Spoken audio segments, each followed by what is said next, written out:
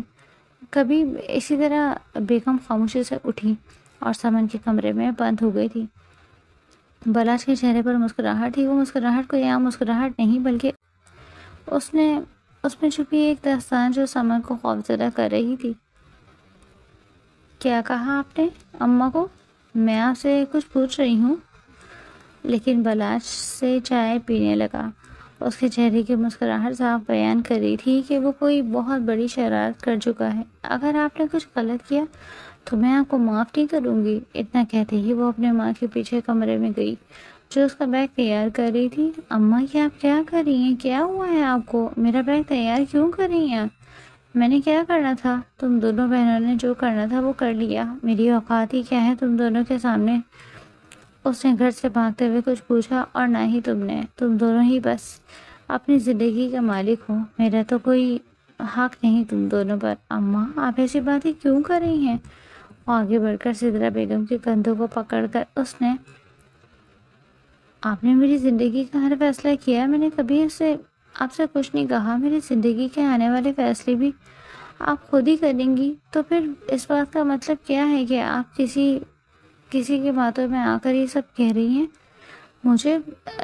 میں کسی کی باتوں میں نہیں کہہ رہی، اپنی آنکھوں دیکھا حال سچ بیان کر رہی ہوں۔ اماں پھر آپ نے ایسے کیسے دیکھ لیا جو آپ مجھ سے اس طرح خفا ہو رہی ہیں؟ تم جانتی ہو نا مجھے جھوٹ اور دھوکے سے سخت نفرت ہے، پھر تم نے مجھے سچ کیوں نہیں بتایا کہ تم نے پیسوں کے بدلے بالا سے نکاح کیا ہے؟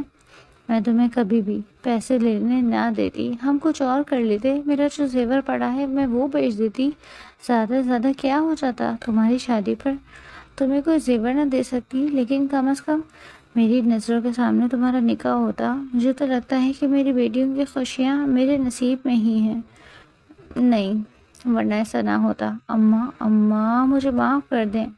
اماں بے بس ہو گئی تھی، مجبور تھی، سمن رونے لگی اور اپنی ماں کے پیروں میں بیٹھ گئی۔ اماں خدا کے لیے آپ مجھ سے ناراض مت ہو، میں آپ کو صرف سچ بتاتی ہوں، مجھے کچھ سچ نہیں جاننا، میں جان گئی ہوں جو جاننا تھا اب، اور بس کچھ نہیں۔ اماں خدا کے لیے مجھے ایک دفعہ معاف کر دیں، اس وقت مجھے سمجھ آیا میں نے کیا، شہریار کی زندگی اور اس کا موت سوال تھا، میں کیا کرتی؟ کم از کم مجھ سے ایک مرتبہ آ کر بات تو کر سکتی تھی۔ اماں آپ پہلے ہی پریشان تھی، میں مزید آپ کو پریشان کر کے کچھ حاصل نہیں کر سکتی تھی، ایک مرتبہ مجھے معاف کر دیں، آئندہ کے بعد کبھی ایسی غلطی نہیں ہوگی، آئندہ کے بعد کوئی غلطی کرنے کے قابل رہو گی تم۔ وہ رونے لگی۔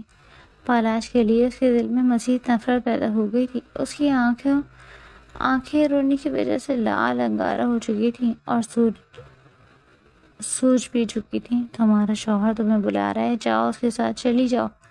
اماں آپ اسے منع کر دیں، میں کہیں نہیں جاؤں گی۔ تم کیا چاہتی ہو؟ اب تمہاری طرح میں بھی گنہگار ہوں اور میں بھی اسے اس بات کے لیے انکار کر دوں کہ اس کی بیوی اس کے ساتھ نہیں جا سکتی؟ میں ایسا ہرگز نہیں کروں گی، میں یہ گناہ کبھی نہیں کروں گی۔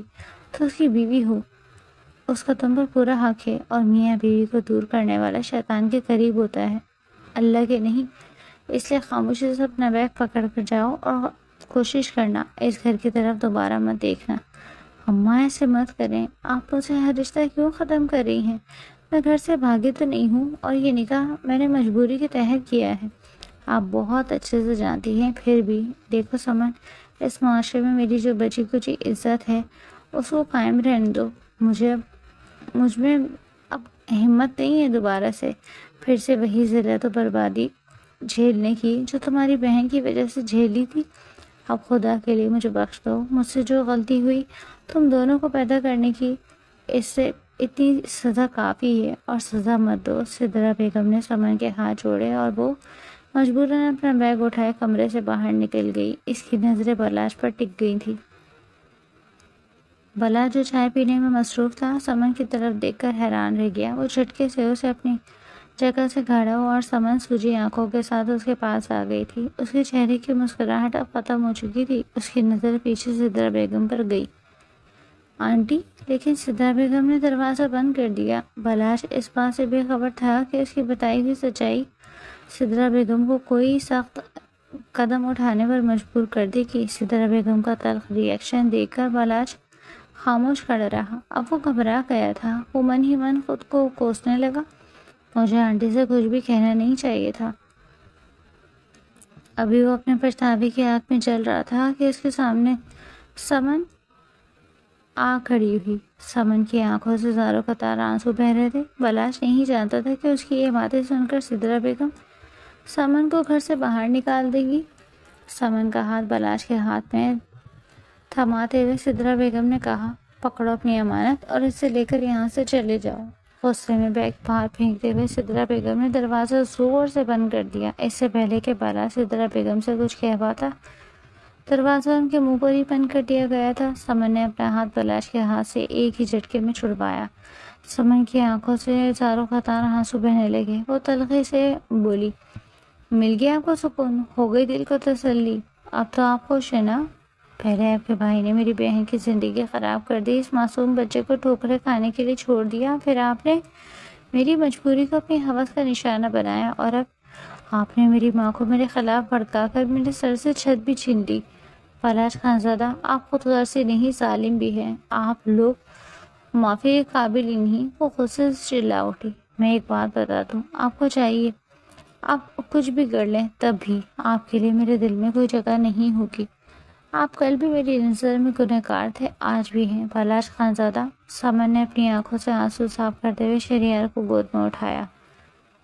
لیں بلاش خانزادہ، آپ اپنے مقصد میں کامیاب ہو گئے۔ میری مجبوری کا فائدہ اٹھا کر آپ نے مجھے پہلے ہی مار دیا تھا۔ اب میں صرف ایک ایسی لاش ہوں جو زندہ تو ہوں مگر کوئی ارمان باقی نہیں۔ اب آپ جہاں جی چاہے اس لاش کو لے جا سکتے ہیں، میں آپ سے کچھ نہیں کہوں گی۔ سمن کے لہجے میں تلخی تھی۔ بلاش حیران سمن کا چہرہ دیکھتا رہا۔ اسے کچھ سمجھ نہیں آ رہا تھا کہ وہ سمن کے آگے کیا صفائی بیان کرے۔ وہ تو خاموش اس کا چہرہ ہی دیکھ رہا تھا۔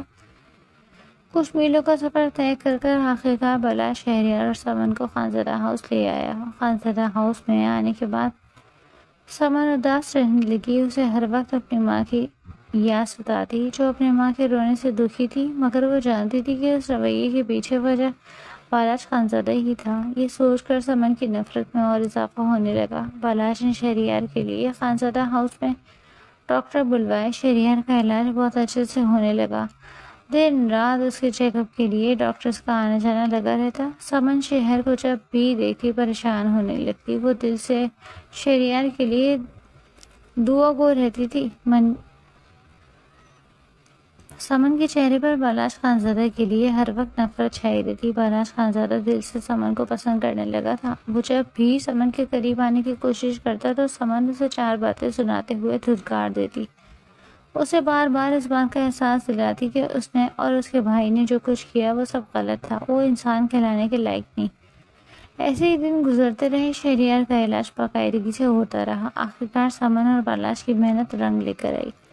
شہریار اب پہلے سے بہتر ہونے لگا تھا۔ اس کی بیماری کافی حد تک کور ہو چکی تھی۔ سمن کمرے میں شہریار کو کھانا کھلا رہی تھی جب کمرے کا دروازہ کھلا۔ سمن نے آہٹ کو محسوس کیا تو مگر اندیکھا کر دیا۔ بلاش کمرے میں داخل ہوا۔ سمن، الحمدللہ اب شہریار خطرے سے باہر ہے۔ ڈاکٹرز کا کہنا ہے کہ اب شہریار اس موذی مرض سے باہر آ چکا ہے، بس کچھ ٹائم کے لیے میڈیسن یوز کرنی پڑیں گی، اس کے بعد ہمارا شہریار خانزادہ بالکل ٹھیک ہو جائے گا۔ سمن جو شہریار کو کھانا کھلا رہی تھی شہریار کا منہ صاف کرتے ہوئے کھڑی ہوئی اور مڑ کر بلاش خانزادہ کی طرف دیکھتے ہوئے بولی، یہ تو بہت اچھی بات ہے، بڑی اچھی خبر سنائی ہے آپ سے۔ ویسے کسی اچھی خبر کی امید تو نہ تھی مجھے، لیکن چلیں آج ایک اچھی خبر سننے کو ملی۔ آپ کے خاندان کا چشمہ چراغ، آپ کی نسل اب آپ کے پاس ہے۔ شہریار ٹھیک ہو رہا ہے۔ مجھے لگتا ہے کہ اب آپ کو اپنی ذمہ داری سنبھال لینی چاہیے۔ فراز خان زدہ حیران سمن کا چہرہ دیکھنے لگا۔ اس بات سے کیا مطلب ہے تمہارا؟ اس نے نرم لہجے میں پوچھا۔ سمن کے چہرے پر تلخی کے ساتھ ایک طنزیہ مسکراہٹ بھی تھی۔ میرا مطلب صاف ہے، میں نے کوئی ایسی ڈھکی چھپی بات تو نہیں کی جو آپ کو مطلب سمجھ نہ آئے۔ میں نے تو بالکل اسٹریٹ فارورڈ بات کی ہے کہ اب آپ کے گھر کا چشم چراغ شہریار خان زیادہ ٹھیک ہو رہا ہے اور آپ کو چاہیے کہ آپ اپنی ذمہ داری سنبھالیں اور مجھے اس ذمہ داری سے آزاد کر دیں۔ مجھے لگتا ہے کہ شہریار کے ٹھیک ہو جانے کے بعد اب مجھے اس گھر میں مزید نہیں رکنا چاہیے، میرا رکنا بنتا نہیں ہے۔ تو اتنی سی ریکویسٹ ہے کہ آپ مجھے اس رشتے سے آزاد کر دیں جو ایک مجبوری کے تحت جوڑا گیا تھا۔ اس کے لہجے میں ابھی بھی تلخی تھی اور آنکھوں میں شدید نفرت۔ ساتھ یہ سب کچھ تم یہ سب کیسے بول سکتی ہو؟ کیوں کر رہی ہو میرے ساتھ یہ سب کچھ؟ ابھی تو میں نے کچھ نہیں کیا، ابھی تو اس گھر کے ایک فرد کو سخت سے سخت سزا دینی ہے، مجھے جس نے ہمارے ہنستے بستے گھر کو آگ لگا دی، میری جوانی کو تار تار کر دیا، اس انسان سے تو ابھی بدلہ لینا ہے مجھے۔ خرم شہزاد خانزادہ کی اولاد اب آپ کے پاس ہے، اس کو سنبھالیں اور مجھے اپنے رشتے سے آزاد کریں تاکہ میں خرم شہزاد خانزادہ سے اپنی بہن کی خوشیوں کا بدلہ لے سکوں۔ سمن، مجھ سے چاہے جتنی بڑی مرضی قسم لے لو، میں نہیں جانتا کہ خرم نے یہ سب کچھ کیوں کیا۔ اس نے بسما بھابھی کے ساتھ جو کچھ بھی کیا، میں مانتا ہوں کہ وہ سب غلط تھا۔ بسما بھابھی؟ سمن غصے سے دیکھتے ہوئے بولی، وہ لڑکی جو سڑکوں پر رل رل کر تمہارے بھائی کے دیے ہوئے زخموں کے تاپ نہ لاتے ہوئے مر گئی، آج تم اسے بسما بھابھی کے نام سے پکار رہے ہو؟ تب تم کہاں تھے جب اس کے ساتھ اتنے ظلم و ستم کر رہا تھا تمہارا بھائی؟ میں سچ کہتا ہوں سمن، میں کچھ نہیں جانتا۔ خرم نے جو کچھ بھی بسما بھابھی کے ساتھ کیا، میں کچھ بھی نہیں جانتا۔ اگر مجھے ذرا سا بھی علم ہوتا خرم بسما بھابھی کے ساتھ یہ کر رہا ہے تو میں کبھی بھی بسما بھابھی کو اس حالت میں پہنچنے نہیں دیتا۔ میرا یقین کرو۔ بالاج مسلسل اپنی بے گناہی کا یہ وضاحت دے رہا تھا، لیکن سمن کی نظر میں وہ سب گناہ گار تھے جو خرم شہزاد خانزادہ کے ساتھ رشتے میں بندھے تھے۔ بدلہ تو میں اس سے لے کر رہوں گی اور یہ بدلہ بھی آپ کو ہی لینا ہوگا۔ اتنے کہتے ہی سمن نے منہ موڑ لیا اور بالاج خانزادہ یہ کہتے ہوئے کمرے سے چلا گیا کہ میں چاہے کچھ بھی کہہ لوں، میں جانتا ہوں تمہیں میری بات پر یقین نہیں آئے گا۔ تمہارے اندر لگی بدلے کی آگ کو میں یوں بجھا نہیں سکتا۔ کمرے کا دروازہ بند ہوا، پیچھے مڑ کر دیکھا تو بالاج خانزادہ جا چکا تھا۔ میں کسی طرح سمن کو اپنی زندگی سے جانے نہیں دے سکتا، اس کے لیے چاہے پھر مجھے اپنے سگے بھائی کے ساتھ ہی جنگ کیوں نہ لڑنی پڑے، میں خرم شہزاد خانزادہ کو اس کے کیے کی سزا دلوا کر رہوں گا۔ میں اس کے گناہوں میں پڑے سارے پردے اٹھا کر پھر دم لوں گا۔ خود سے عہد کرتے ہوئے بالاج خانزادہ نے اگلے ہی دن آفس میں ایک ایمرجنسی میٹنگ رکھی۔ میٹنگ میں چھوٹے بڑے سب امپلائیز موجود تھے۔ یہ کیسی میٹنگ رکھ لی ہے تم نے بالاج؟ تم اچھی طرح سے جانتے ہو کہ مجھے ایک ضروری کام کے سلسلے میں آؤٹ آف کنٹری جانا تھا۔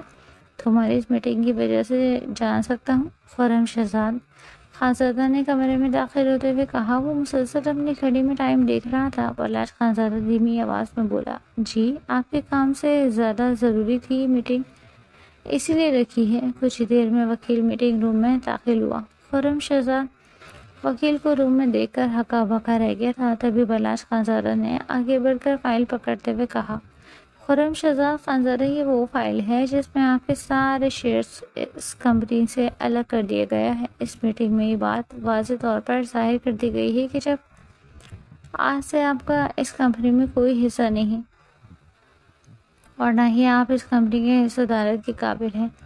یہ تم کیا کہہ رہے ہو؟ تم جانتے ہو کہ تم اپنے بڑے بھائی سے بات کر رہے ہو؟ خرم شہزاد خانزادہ چلاتے ہوئے بولا۔ چلائے مت، اونچی آواز میں بات کرنا مجھے بھی آتا ہے، لیکن میں نہیں چاہتا کہ میری بنی بنائی عزت آپ کی عیاشیوں کی نظر ہو جائے۔ آپ نے اپنی زندگی میں سب برے کام کیے، جب چاہا جسے چاہے استعمال کر لیا۔ آپ کو کبھی کسی نے پوچھا نہیں، کبھی کسی نے منع نہیں کیا۔ یہی سب سے بڑی غلطی تھی۔ شاید آپ کو آپ کی غلطی کا احساس کبھی کسی نے نہیں دلایا، لیکن آپ بھول گئے کہ آپ کی ان سب غلطیوں کی سزا ایک معصوم کو بھگتنا پڑے گی، آپ نے جو کچھ بسما بھابھی کے ساتھ کیا ہے وہ سب اس کی سزا ہے، پاراش نے دھیمی آواز میں کہا تھا۔ کون بسما؟ خرم شہزاد بسما کا نام سنتے ہی دھیمی آواز میں کہا۔ کون بسما؟ خرم شہزاد بسما کا نام سنتے ہی چونک اٹھا اور حیران ہوتے ہوئے کہنے لگا، تم کس کی بات کر رہے ہو؟ میں کسی بھی بسما کو نہیں جانتا۔ بالاش خانزادہ کے چہرے پر نفرت تھی۔ بڑے ہی افسوس کی بات ہے، کہنے کو تو آپ میرے بڑے بھائی ہیں، لیکن بڑے ہی افسوس سے کہنا پڑ رہا ہے کہ اب آپ ہمارے خاندان پر ایک بہت بڑا دھبا ہیں۔ ایک معصوم اور غریب لڑکی کے جذبات سے کھیلتے ہوئے آپ نے ایک بار نہیں سوچا کہ اس کا کیا بنے گا؟ آپ نے اس کو دھوکہ نہیں دیا، آپ نے ہر اس لڑکی کا مان توڑا ہے جو محبت پر یقین کر کے اپنے گھر سے قدم اٹھاتی ہے۔ آپ نے اس محبت کے منہ پر ایک زوردار تماچا مارا۔ ارے آپ تو اپنی اولاد تک کو بھول گئے۔ میں آپ کو کبھی معاف نہیں کروں گا۔ باہر پولیس آپ کا انتظار کر رہی ہے، آپ یہاں سے جا سکتے ہیں۔ آپ کے باقی کے سوالوں کا جواب میرا وکیل آپ کو عدالت میں دے دے گا۔ اتنا کہتے ہوئے بالاش خانزادہ نے منہ موڑا۔ خرم شہزاد خانزادہ کا رنگ اڑ گیا، اس کے چہرے کی ہوائیاں تب اڑی جب اس نے پولیس کو آفس میں داخل ہوتے ہوئے دیکھا۔ ہاتھوں میں ہتھکڑیاں لگائے پولیس آفیسر خرم شہزاد خانزادہ کو لے کر جا چکے تھے۔ بالاش نے ایک گہری سانس لیتے ہوئے کہا، کاش آپ نے بسما بھابھی کے ساتھ یہ سب غلط نہ کیا ہوتا تو آج آپ کو یہ دن نہ دیکھنا پڑتا۔ جہاں بالاش خانزادہ خرم شہزاد خانزادہ کو جیل میں پہنچا کر سکون محسوس کر رہا تھا، وہی اس کے دل و دماغ میں ایک سوال خود کے لیے بھی تھا کہ اگر بھائی نے بسما کے ساتھ اچھا نہیں کیا تو میں نے سمن کے ساتھ کون سا اچھا کیا؟ میں نے بھی تو اس کی مجبوری کا فائدہ اٹھایا تھا۔ میں نے بھی اسے غریب لڑکی ہی بے بس لڑکی سمجھتے ہوئے اس کا استعمال کیا تھا۔ میرا گناہ بھی بھائی کے گناہ سے کم نہیں ہے۔ بالاش خانزادہ نے دل ہی دل میں بات ٹھان لی کہ آج وہ اپنی محبت کا اظہار کرے گا۔ اگر پھر بھی سمن کو منظور نہ ہوا تو وہ وہی کرے گا جو سمن چاہتی ہے۔ وہ جان چکا تھا کہ محبت زبردستی حاصل کرنے کا نام نہیں ہے۔ یہ سوچتے ہوئے بالاش کی آنکھوں میں آنسو آ گئے۔ تیز بارش برس رہی تھی۔ سمن جو ہاتھ میں چائے کا کپ لیے کھڑکی کے پاس کھڑی بارش کو غور سے تک رہی تھی۔ بالاش کی گاڑی کو آتا دیکھ وہ کھڑکی سے ہٹ گئی۔ کچھ ہی دیر بعد کمرے کا دروازہ کھولا۔ بالاش کمرے میں داخل ہوا۔ سمن، میں نے بسما بھابھی اور شہریار کے مجرم کو سزا دلوا دی ہے۔ تمہارا گنہگار اس وقت جیل کے سلاخوں کے پیچھے ہے۔ سمن، جو خاموش منہ موڑے کھڑی تھی، چونک اٹھی اور حیران ہوتے ہوئے مڑ کر بالاش کی طرف دیکھنے لگی۔ اس کے چہرے پر ایک ہی سوال تھا۔ اس کے چہرہ دیکھتے ہوئے بالاش دھیمی آواز میں بولا، میں نے خرم شہزاد کو قانون کے حوالے کر دیا ہے۔ اب اس کے سارے شیئرز اور جائیداد کا اصل حقدار اس خاندان کا وارث شہریار خانزادہ ہے۔ مگر آپ یہ سب کیوں کر رہے ہیں؟ آپ نے یہ سب کیوں کیا؟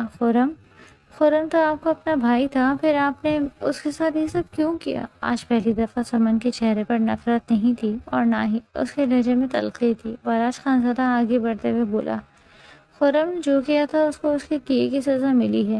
میں نے اس کے ساتھ کچھ غلط نہیں کیا، بلکہ اس نے جو بسما بھابھی اور شہریار کے ساتھ غلط کیا تھا اس کا صلہ ملا ہے۔ یہ کہتے ہوئے بالاش خانزادہ آگے بڑھا اور سمن کا ہاتھ اپنے ہاتھ میں لیتے ہوئے کہنے لگا، سمن، میں جانتا ہوں جب میں نے تم سے تمہاری مجبوری کا سودا کیا تھا تب میں تمہیں نہیں جانتا تھا۔ میرے نزدیک تم ایک غریب اور مجبور لڑکی تھی۔ میں مانتا ہوں کہ میں بھی تمہارا گنہگار ہوں، لیکن ایک حقیقت اور بھی ہے۔ میں نہیں جانتا اس کھیل کو کھیلتے کھیلتے مجھے کب تمہارے ساتھ حقیقی محبت ہو گئی، اور میں تم سے بہت محبت کرتا ہوں اور تمہارے بغیر جینے کا تصور بھی نہیں کر سکتا۔ کیا تم میرے اس گناہ کو معاف کر کے مجھے اپنی زندگی میں شامل ہونے کی اجازت دے سکتی ہو؟ سمن کی آنکھوں میں آنسو تھے۔ آج پہلی دفعہ اس نے بالاش خانزادہ کو خود سے دور نہیں کیا تھا۔ کافی دیر تک وہ ایک دوسرے کے سینے سے لگے روتے رہے۔ بالاش کی محبت کے اقرار کو سمن نے دل سے قبول کر لیا تھا۔ اس کا بدلہ پورا ہو چکا تھا اور بالاش نے بھی اپنے گناہ کی معافی مانگ لی تھی۔ سمن نے بالاش کو دل سے معاف کر دیا تھا۔ آج خانزادہ ہاؤس ایک مکمل گھر بن چکا تھا۔ سدرا بیگم کو جب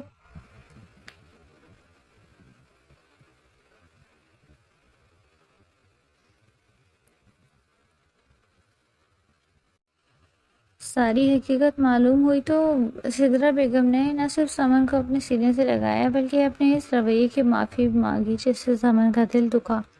آج حقیقت سب کے سامنے کھل چکی تھی۔ سمن نے دل سے بالاج کو اپنا شوہر تسلیم کر لیا تھا۔ شہریار بھی اپنی بیماری سے باہر نکل چکا تھا۔ سمن شہریار کے ساتھ لان میں کھیل رہی تھی۔ بالاج خانزادہ اپنے خوابوں کی دنیا کو کمرے کی کھڑکی سے کھڑا دیکھ رہا تھا۔ آج اس کے چہرے پر تسلی تھی۔ کچھ دیر بعد بالاج خانزادہ لان میں پہنچا۔ ہاتھ میں چائے کی کپ لیے وہ سمن کے قریب گیا۔ سمن نے جیسے ہی چائے کی ٹرے پکڑتے ہوئے ٹیبل پر رکھی، بالاج خانزادہ نے اس کا ہاتھ تھام کر اسے اپنے قریب کیا۔ اب تو کوئی شکوہ باقی نہیں رہا بیگم۔ بالاج خانزادہ کی بات سن کر شرم سے سمن کا چہرہ سرخ پڑ گیا۔ وہ مسکرائی اور اس کی باہوں میں سمٹتے ہوئے کہنے لگی، نہیں، اب کوئی بدلہ باقی نہیں رہا، نہ ہی کوئی شکوہ، اب تو صرف محبت باقی ہے۔ بالاج کے سینے سے لگتے ہوئے سمن نے کہا۔ کچھ دیر میں خانزادہ ہاؤس کی در و دیوار پر جمی غم کی گرد چھٹ گئی اور اس کی جگہ ان کی کہکہاؤں نے لے لی تھی۔ سمن اور بالاج شہریار کو کھیلتا دیکھ کر مسکراتے رہے اور چائے کی جسکیاں بھرتے رہے۔ شہریار کی کلکاریاں پورے گھر میں پھیل گئی تھیں۔ اس طرح خانزادہ ہاؤس پر چھائی ہوئی غم کی لہریں ختم ہوئی اور اس گھر میں خوشیوں نے جنم لیا۔ یہ سفر ایک بدلے سے شروع ہوا تھا اور محبت کی منزل پر اختتام پذیر ہوا۔